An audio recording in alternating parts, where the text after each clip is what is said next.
So Yeah. It's like people would have it backwards, man. It'd be some people in the street that got it in the uproar with a song that they might have put online or a song they might have just had floating around in the streets. They might have people singing it, people going crazy about it. They might even be able to do like local shows and things like that and shut it down with this song that they got out. And they be worrying about getting a deal.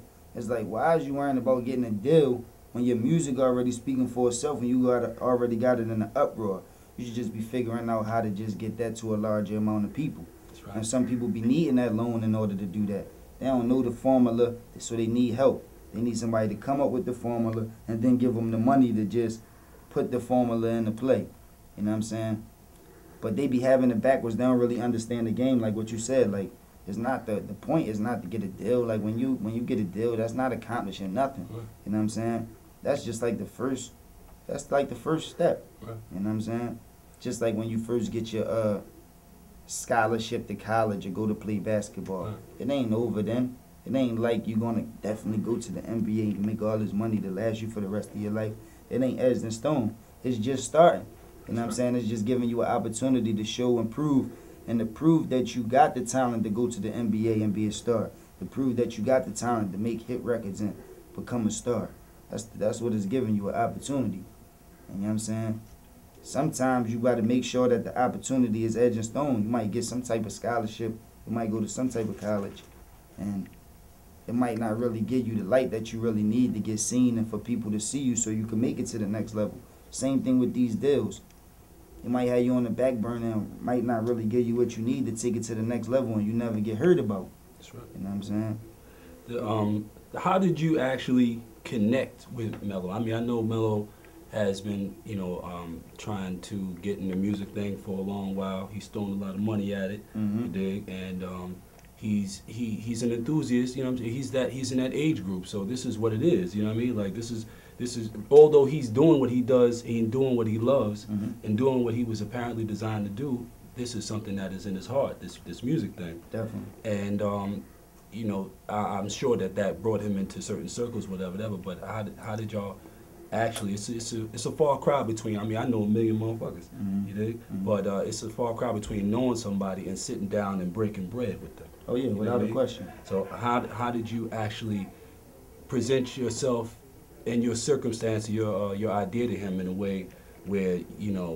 he's like, you know what, I'm gonna put my bread behind you at this because like I said, he already spent a bunch. We already know you know what I mean? He spent a bunch of fucking money before. You know what I mean? Yeah, like that. So what was the difference between this and everything else that came before it? Well, I don't want the people to think that it was like a one meeting thing.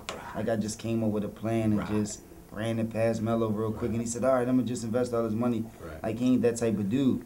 You know what I'm saying? And a lot of people be thinking that. That's why you get a lot of other people coming at him and trying to build relationships with him thinking they're going to get the same thing. But it don't work like that. You know what I'm saying? He wasn't even really... He always was interested in music and always wanted to get into it, but he wasn't really willing to spend money. He ain't know enough about the industry. He wasn't even willing to take that risk aside of Diego Cash. You know what I'm saying? So... Shout out to the homie Diego. Definitely. So... You know what I mean? When I brought the concept to the table, you know what I mean? It took time of me just constantly talking to him, explaining it to him, us constantly having meetings, me constantly moving along and taking it step by step. Like, this whole putting this partnership together is a long-term goal. Right. You know what I'm saying? But there's going to be a lot of short-term goals in the meantime, in between time that need to be made to make the long-term goal happen.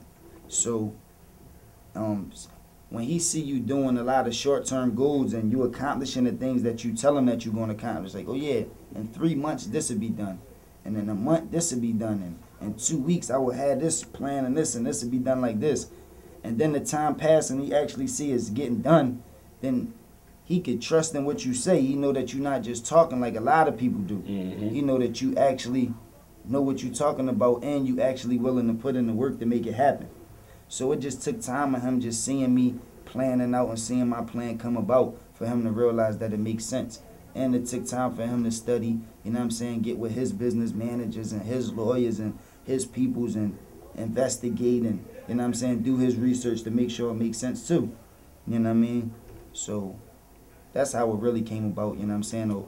Me and Mello we knew each other. We always used to, you know what I'm saying, conversate and things like that.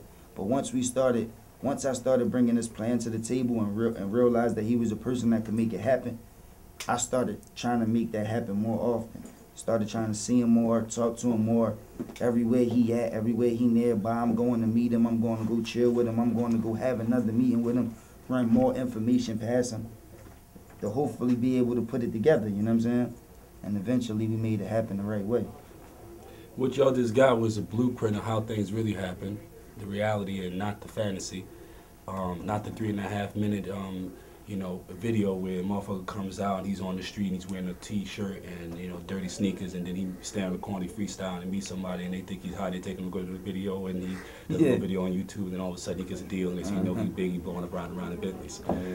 Cut. No, that's not really what happens. What really happens is what he just explained to you, and that's how it happens. He even gave you how you do it. You know what I mean? You set those goals, people are watching. You think people aren't watching, but they're watching. You know what I mean? And if you really want to do something in this life, man, you got to be willing to sacrifice whatever's necessary to get it. A lot of these motherfuckers ain't willing to do the work. You know what I mean? Motherfuckers don't think that they should have to. If I'm a star, if I'm a rap star, you know, even though I ain't sold a record or done nothing, I shouldn't be out, you know, selling my own CDs and shit like that, because that's beneath me as a rap star. You know what I mean? I can't be doing that. See, a lot of niggas got it fucked up, my nigga. You get nothing from nothing, you know? So, you know, take advantage of the opportunities that are presented to you when a person is willing to share the benefit of their experiences. Because a lot of motherfuckers, you know, you pay for what you don't know. You know what I mean? So, you know, look around, see what's happening, really what's happening. Get off the TV and like really pay attention to what's going on around you in the world. You make some shit happen, for real, you know what I mean? I've watched him come a long, long way from, you know, from that barbershop, you know what I mean, in Philly, you know, and I can hear and see the maturity, you know? And everything that he has forthcoming, he will be deserving, including, you know, that title of being one of the illest fucking freestylers in the fucking game, period. Give me an example of what makes you that person, one of the illest freestylers. Hit him with something.